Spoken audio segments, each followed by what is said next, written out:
champions will face off at the Armory in Minneapolis, Minnesota. I'm privileged to fight on PBC on Fox, and I'm really, really honored to fight at home in front of my friends and family at the Minneapolis Armory, and I can't wait to come out with my hand raised. Going to somebody's backyard is nothing new for me. I just will hope that people hear my story and I could take a couple fans back when we from Minnesota. Both Peter Kid Chocolate Quillin and Caleb Golden Truax have faced adversity so intense that they almost quit fighting. Now, after reigniting their respective passions, this fight is front and center for both men. You can tell. In order to make their way back. You could tell that Peter Quillin was going through something just looking at his resume. I almost thought, you know, and maybe it's true that Danny Jacobs has his soul. You know? Remember, that was back in 2015, December of 2015. Then he went on to fight very well-known journeyman, Deshaun Johnson. He almost ended Jesse Hart's contender run. Then he went on to fight Jalen Love. And then Caleb Truax. Well, now Caleb Truax this weekend. Right now is like, let's go say October. April the 8th, 2019. It is, let me put the clock back up, 12:10 p.m. Eastern Standard Time. This fight is taking place this weekend, the 13th, up in the Armory. That's a very beautiful venue. Caleb Truax is from Minneapolis. I always had issues saying that. Former IBF champion, contender. He's gotten a lot better since those days of being a J side against guys like Danny Jacobs and Anthony Durrell. He's gotten a lot better. Remember when he put that beating on James DeGale, then lost the rematch back on the trail again for a likely title shot against possible Caleb Plant.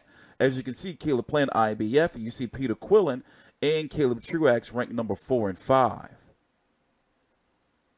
So one of these, so I'm surprised that it hasn't been some type of eliminator. Don't be surprised if you hear this weekend during the fight that Quillin versus Truax is an eliminator. It doesn't say it on here, does it? I got to check to make sure it says it in the press release. If not, the winner could be ordered to fight Vegan Butts to be the next IBF mandatory. So let's just talk about the 168-pound division as a whole. Okay, so Anthony Durrell will be taking on David Benavidez. David Benavidez is the WBC champion in recess. He couldn't keep his nose clean. So he wasn't technically stripped of his title because he's kind of still the champion. But nonetheless, Anthony Durrell has the belt and he has to fight him. Avni Yildirim went to a barbecue or some shit or some convention with WBC President Mauricio Suleiman, and now he has been ordered his shot to fight the winner of Anthony Durrell and David Benavidez. So the WBC is held up for a little while unless that winner goes on to either A, fight Callum Smith. Callum Smith is supposed to be on the Joshua versus Miller undercard. You know, not against a very well-known opponent, just pretty much to stay busy till they can get him, you know, a big fight. And then Caleb Plant has been going through some personal issues, but he's getting married to the beautiful Jordan Hardy of PBC. And, you know, his mom died. Damn, I forgot all about that. Depressing. And Gilberto Ramirez right now is holding on to that WBO title just in case he doesn't look good or he doesn't feel comfortable at 175 pounds against Tommy Carpincy. That's why you have Billy Joe Saunders taking on Shifat Isufi for the WBO interim title. But in regards to this fight, I got Peter Quillin winning. You know, let me tell you some crazy shit. Years and years ago, now it was kind of logical back then, but years and years ago, obviously before he ran into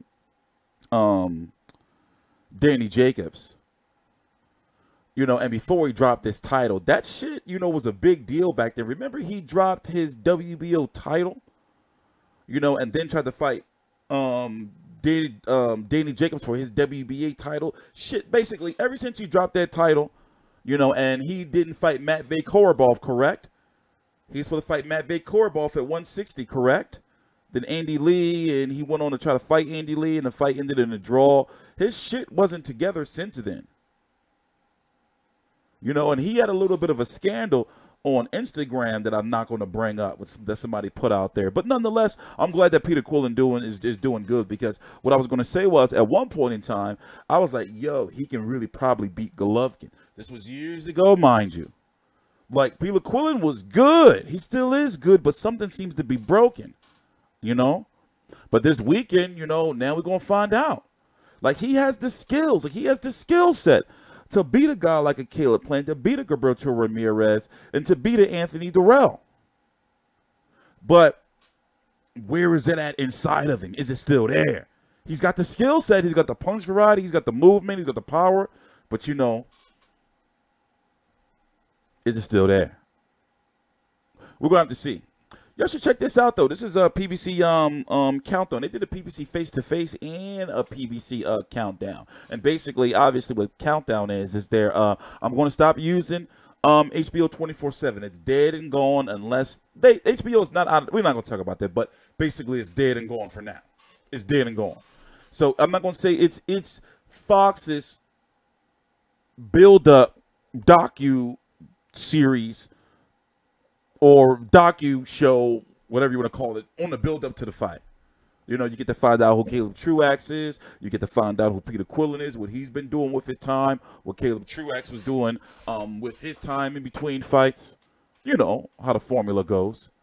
And for bigger fights, as they did with Spence versus Garcia, they give them multiple episodes. But nonetheless, I love how they are giving these fights this type of attention. Like where they're giving a fight that's on PBC on FS1. The regular Fox on FS1, its own episode and a face-to-face. They got to keep it up, man. Like, their content is whooping, and I'm talking about their digital content and their, you know, fight build-up content is whooping ESPN ass. Fox got that on them. And what else was I going to talk about? Oh, and that day, just in general, it's a lot of fucking boxing on that day, man. It's a lot of boxing on that day. It's a very, very busy week of boxing. Remember, the same day we got Clarissa Shields versus Christina Hammer over on Showtime. Hey, let me tell you what's going on that day. Let me tell you exactly what fights I'm going to be covering this weekend.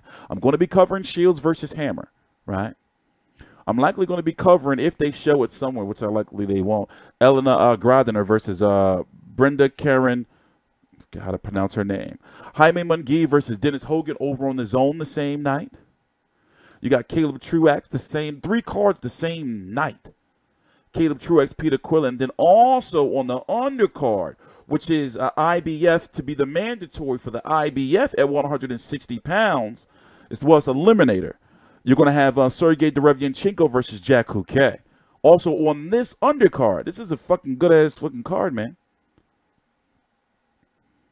Busy night Saturday, and then every week from here on out was going to be busy with cards stacking up on top of each other, midday cards. It's going to be crazy. I am TstreeT Controversy. This is TstreeT Controversy Live. I'm going to check out face-to-face later on today, probably tomorrow, and do that video for and review that, because it was one part that I saw. In fact, let's go give you a little bit of a preview to what I was talking about. This is Fox Sports Go. Where we at? Where we at? Boxing. Home. Give you a little preview of the face-to-face. Oh, this right here. I watched this earlier. Where we at? Right here. When Peter Quillin prepared for his world title shot against Hassan Endam in 2012, he welcomed 28-year-old Caleb Truax into his gym. The two sparred for a week. By the end, Truax told Quillin he'd see him again one day when it mattered most. 7 years later, that day will come on April 13th. I think we sparred 3 times. I think it was like 4 or 5 rounds each time. And it was when you was get ready to fight Hassan Endam, and that's when you won your first world title. And after sparring, I felt confident. And here we are 7 years later, and it's time to get to business on April 13th.